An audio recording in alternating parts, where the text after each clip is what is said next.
you have leftover chicken from last night's dinner, I know most of you will throw it, but wait, we can do something about it. Do you know how? Watch me. Shred the chicken, the leftover chicken, and finely chop onion, pepper,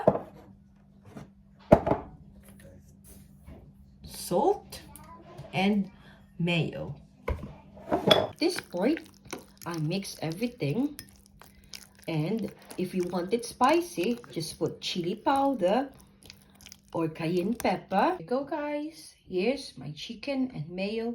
So guys, if you have leftover chicken, just be practical. Use it. Be wise, be practical, and you save money. Thank you for watching.